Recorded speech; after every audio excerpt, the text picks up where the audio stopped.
दोस्तों नमस्कार। एक्सेल की 8th क्लास में आपका बहुत बहुत स्वागत है। और आज की क्लास में हम सीखने वाले हैं कि हम इंडेक्सिंग कैसे क्रिएट करते हैं। दोस्तों कई बार हमारे सामने इस तरीके से बहुत सारी एक्सेल की शीट्स होती हैं जिसमें हमारी बैलेंस शीट होती है और समटाइम एक ही बैलेंस शीट की हमारी बहुत सारी अलग अलग वर्किंग शीट्स होती हैं और हम चाहते हैं उसका एक इंडेक्स बनाना। दोस्तों पहले हम समझते हैं इंडेक्स किस तरीके से प्रेजेंट होता है, उसके बाद हम उस इंडेक्स को बनाना सीखेंगे। दोस्तों इंडेक्स हमारा इस तरीके से बनता है। इसमें क्या है कि जैसे हमारी कैलकुलेशन है, अब ये हमारी शीट इस तरीके से है, इसको हम यहाँ से भी डिलीट करके यहाँ पे लगाते हैं इंडेक्स। राइट फ्रेंड्स, हमने इंडेक्स लगाया। अब इसमें क्या हुआ कि हमारी जो है एनुअल रिपोर्ट 2011 की ये शीट है। अब हम अगर इस पर क्लिक करेंगे तो इस पर हमारा एक हाइपर लिंक भी जनरेट हो गया है। इस तरीके से हम एनुअल रिपोर्ट 2011 की शीट पे पहुंच जाएंगे। फ्रेंड्स हमें अब ये सीखना है कि हम इस इंडेक्स को कैसे क्रिएट कर सकते हैं। दोस्तों इसका एक छोटा सा मैक्रोज होता है और हम उस मैक्रोज को आपके साथ शेयर कर देंगे और हम आप देखते हैं कि उस मैक्रोज पे की हेल्प से हम कैसे एक नई शीट के ऊपर दोबारा से इंडेक्सिंग लगा सकते हैं। दोस्तों हमने एक छोटी सी शीट खोली है। राइट फ्रेंड्स, ये एक बैलेंस शीट की है। इसमें balance sheet, profit and loss, grouping और ट्रायल बैलेंस, इस तरीके से हमारे पास अलग अलग शीट्स हैं। अब हम इस शीट्स के ऊपर कैसे मैक्रोज लगा सकते हैं, कैसे हम इंडेक्स बना सकते हैं, पहले हम इसको सीखते हैं। फ्रेंड्स चलिए, हमने यहाँ पे एक नई शीट इंसर्ट करी में, लास्ट में, बीच में, कहीं भी, और हमने उसका नाम रख दिया सपोज इंडेक्स। राइट फ्रेंड्स, अब आपको क्या करना है, आपको मैं एक छोटा सा कोड दिखाता हूं। फ्रेंड्स ये मैक्रोज है, इसका कोड है। हमने इस कोड को भी कॉपी कर लिया फ्रेंड्स और हम अपनी शीट पे गए वापस। हम अपनी शीट पे राइट क्लिक करते हैं यहाँ पे इंडेक्स के ऊपर और यहाँ पे एक ऑप्शन आता है व्यू कोड। हम जैसे ही व्यू कोड पे जाएंगे तो फ्रेंड्स एक अलग से विंडो खुल जाएगी। हमें अपनी शीट को देखना है। हमारी शीट का नाम क्या है, हमें इसके अंदर एक राइट क्लिक करके ऊपर की तरफ एक इंसर्ट में जाके एक हमें मॉडल पे क्लिक करना है। मॉडल पे क्लिक करेंगे तो यहाँ पे जो हमने अभी कोड कॉपी किया था उसको हम यहाँ पे पेस्ट कर देंगे।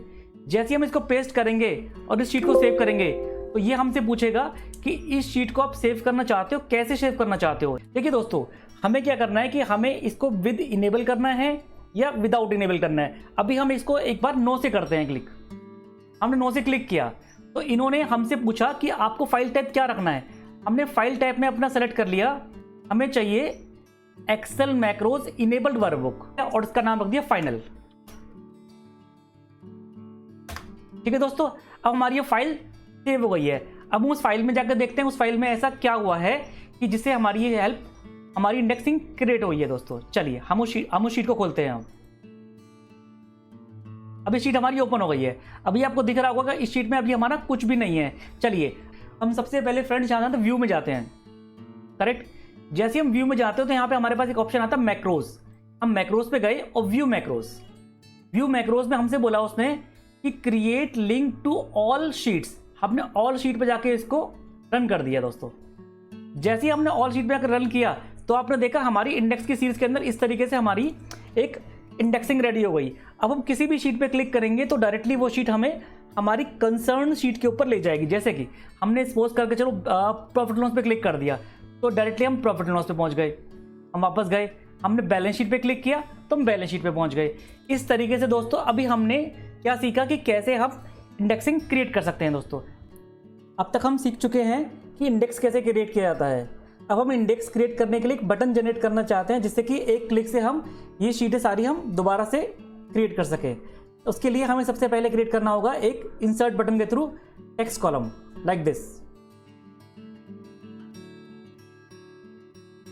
और इसके अंदर हमने नाम रख दिया क्रिएट इंडेक्स। आप चाहें तो इसको थोड़ा सा प्रेजेंटेशन के पॉइंट ऑफ व्यू से इसको बोल्ड भी कर सकते हैं, इसको हम कलर भी कर सकते हैं। तो हमने क्या किया था, जैसे ही हम इस पर क्लिक करेंगे तो हमारे पास यहाँ पे जैसे ही हम अपने कर्सर को इस पे नीचे बॉटम पे लेके जाएंगे, मतलब जो इसके बॉर्डर्स हैं, तो एक चारों तरफ का एक एरो शो होगा। हमें इसको क्लिक करके राइट क्लिक करना है। राइट क्लिक करते ही आपके पास एक ऑप्शन आएगा असाइन मैक्रोज। जैसे ही हम असाइन मैक्रोज को ओपन करेंगे तो हमारे पास एक और विंडो खुल जाएगी। अब इसमें वही ऑप्शन आएगा जो पहले हमारा आया था। हमने इसको क्लिक किया और ओके कर दिया। अब जैसे ही हम अपने इस बटन को क्लिक करेंगे तो हमारे सारे के सारे वो दोबारा से जनरेट हो जाएंगे। अब हम इसको अगर डिलीट भी कर देंगे तो भी हमारा कोई फर्क नहीं पड़ने वाला। हम जब चाहें जहां चाहें अपने विंडोज क्रिएट कर सकते हैं लाइक दिस।